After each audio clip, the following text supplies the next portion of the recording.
Brigadier John Frederick Durnford-Slater, DSO and BAR, was a British Army officer who was credited with raising the 1st Army Commando unit during the Second World War, an officer in the Royal Artillery who eventually rose to the rank of brigadier. He was responsible for developing many of aspects of the commando concept.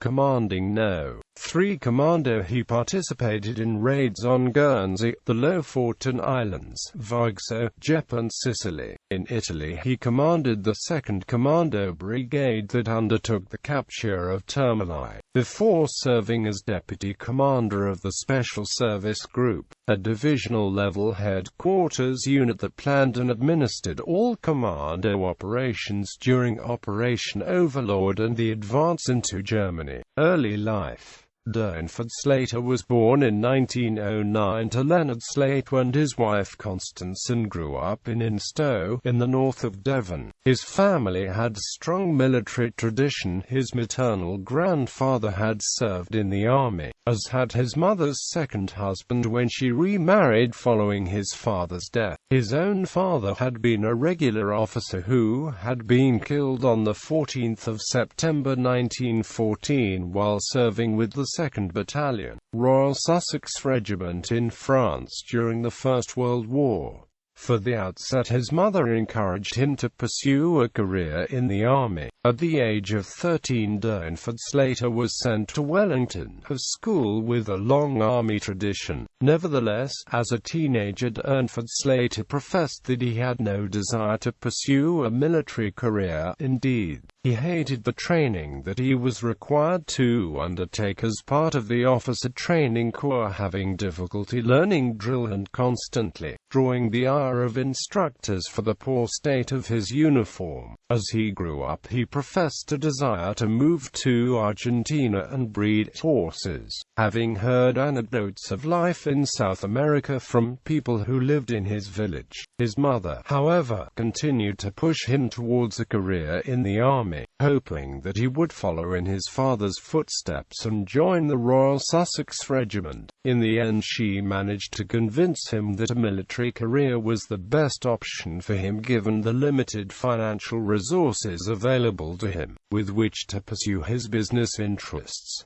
Military career. Early service. In 1927, at the age of 18, Durnford-Slater attended the Royal Military Academy, Woolwich, and in February 1929 he graduated and was commissioned as a second lieutenant in the Royal Regiment of Artillery. He was also awarded a prize for his performance in the final French exam. Following this he was posted to India until 1935 when he returned to Britain, having served 6 years overseas. He had enjoyed his time in the subcontinent, finding that he liked the military lifestyle. However, upon his return he found that garrison life in Britain was very different from what he had experienced overseas, and for a time he considered resigning his commission and returning to civilian life. His feeling of disenchantment remained until the Munich crisis in 1938, when he decided that war was inevitable. While in India he was a keen horseman and finished runner-up in the Kadir Cup. He also participated in military races on his return to the UK. Second World War. At the outbreak of the war, Durnford-Slater, by then a captain, was serving as the adjutant of an anti-aircraft unit in the southwest of England. Initially his unit was the only one in the area, and for a time it seemed that there was a possibility for some action. However, they were soon reinforced by other batteries, and Durnford-Slater began to think about pursuing other options within the service. When he was posted to a training unit, the 23rd Medium and Heavy Training Regiment, Royal Artillery, in the role of adjutant, the prospect for active service seemed unlikely. In mid-June 1940, however, following the lightning advance of the Germans through France and the subsequent Dunkirk evacuation, the British War Office put out a call for volunteers to carry out raids along the coasts of the occupied territories, and Durnford-Slater was able able to convince his commanding officer to recommend him for the special force that was being raised to do this.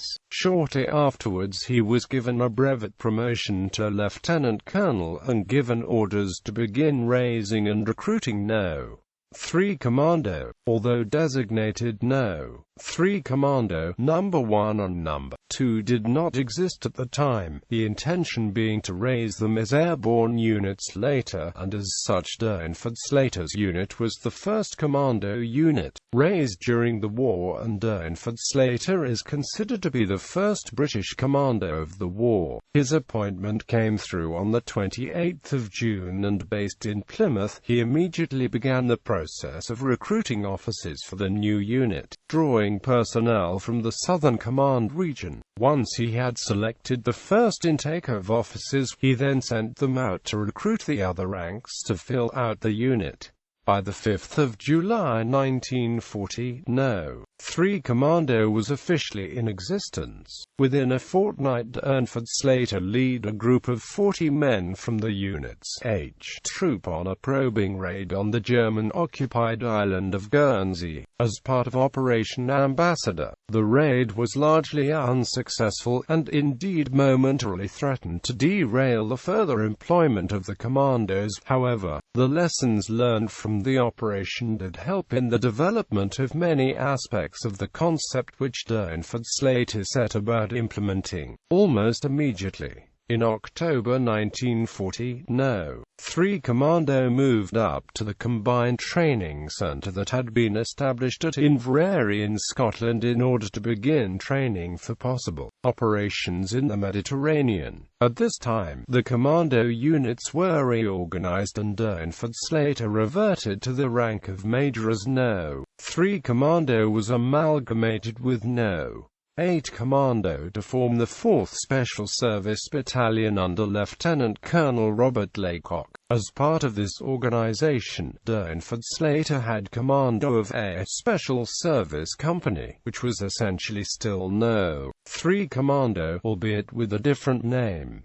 Raids in Norway. In March 1941, however, he returned to the role of a lieutenant colonel commanding a full commando when the battalion organization was dropped. Shortly after this, Durnford-Slater led a force of 250 men from No.3 Commando on a highly successful raid on the Lofoten Islands in Norway as part of Operation Claymore. For his part in the raid, he was mentioned in dispatches. Following the Claymore raid, there was a period of lull in the commando operations, and while No.3 Commando was based at Vaagso in an effort to find something for his men to do, Durnford-Slater and a number of his officers began planning an unofficial raid on the German embassy in Dublin, as they believed that the embassy was transmitting information on the location of Allied convoy movements in the Atlantic. Before this raid could be carried out, however, Durnford-Slater was called to London for a meeting with Admiral Louis Mountbatten, who had taken over command of combined operations to begin planning for another raid in Norway. This raid, known as Operation Artery, took place over the course of 26 to 28 December 1941 and consisted of a diversionary raid on the Lofoten Islands, followed by an attack on the port of Vaagso and the island of Malloy by a combined naval and commando force. The commandos, drawn mainly from No.3 Commando as well as elements from No.2, 4 and 6, with Durnford-Slater in tactical command of the raiders ashore around Vaagso, reporting directly to Brigadier Joseph Haydn, who had overall operational command of the ground forces for the operation. The raid proved to be a success, and for his part Durnford-Slater later received the Distinguished Service Order. The recommendation, written by Haydn, credits Durnford-Slater's personal courage, complete coolness and quick grasp of the situation with inspiring the confidence of the men and ensuring all objectives were achieved. It further describes how, when the attack was in danger of stalling after the leading troops lost 5 out of 6 officers, and nearly 40% of their effective, he took personal command to restore the situation, and under heavy fire had both his orderlies wounded beside him.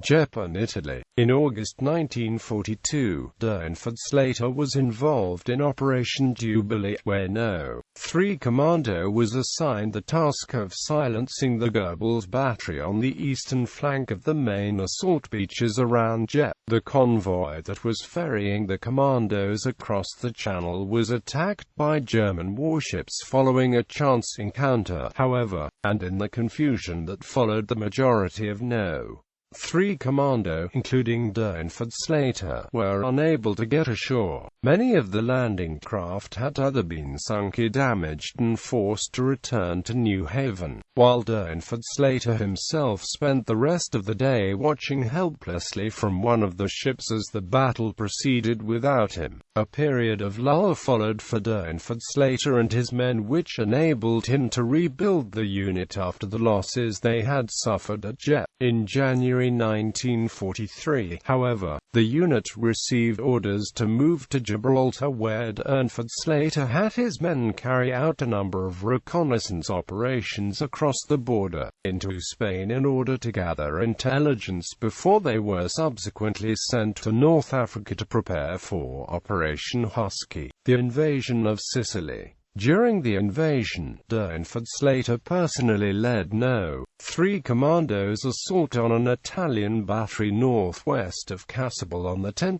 July 1943, before launching another seaborne assault on 13 to 15 July, this time around Agnona, to capture the Ponte dei Malati, a bridge spanning the Leonardo River to the north of Lentini and 10 miles behind the front line as part of the advance on Catania. For his leadership in these operations, he was awarded a bat to his DSO. The recommendation describes how they had to hold the bridge for 18 hours until relief arrived, in the face of German counterattacks supported by tanks and heavy mortars. According to the recommendation for the award, Durnford-Slater displayed the greatest courage, determination and tenacity. His complete disregard for personal safety proved an inspiration to his men. Following the completion of the fighting in Sicily, Durnford-Slater took over operational command of both No.3 and No.40 Commandos, along with the Special Raiding Squadron, operating them as a brigade. In August and September 1943, he commanded them during Operation Baytown, as the Allies commenced their invasion of Italy. In early October he led the detachment in Operation Devon, where they were employed to spearhead the assault on Termini, on the east coast of Italy, about 120 miles north of Bari.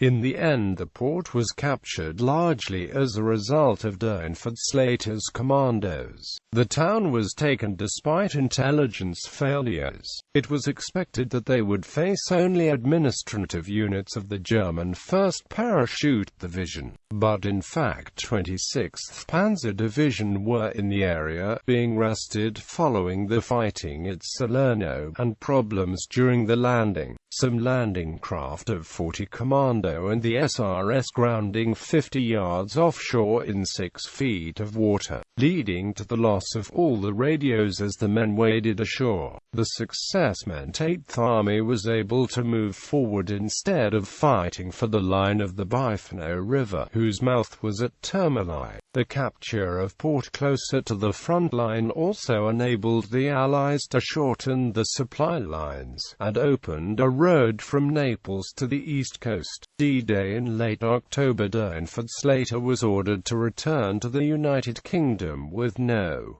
No.3 Commando to begin planning for D-Day. In November 1943, a divisional-sized headquarters unit known as the Special Service Group took command of all Allied commando forces, which at the time included 4 independent brigades spread throughout the United Kingdom, Italy and the Far East, and upon his arrival in London, Durnford-Slater was promoted to brigadier and became deputy commander underneath Major General Robert Sturges, Royal Marines. In this role, Durnford-Slater was charged with looking after the interests of the Army Commandos and coordinate the group's planning for Operation Overlord. Prior to the invasion, he set up a planning headquarters with the staff from the 2nd Army in Ashley Gardens in order to ensure that the group's plans were consistent with those of the main force. On D-Day, he went to France with the headquarters before returning to the United Kingdom in September 1944 when the majority of the commando units were withdrawn from France for rest. For the rest of the war, he alternated between time at the front in France and then Germany and in the United Kingdom, carrying out varied administration, logistics and planning tasks. When the war finally came to an end, however, he was in Lubeck inspecting the 1st Commando Brigade, to which No.3 Commando, his first command, was attached.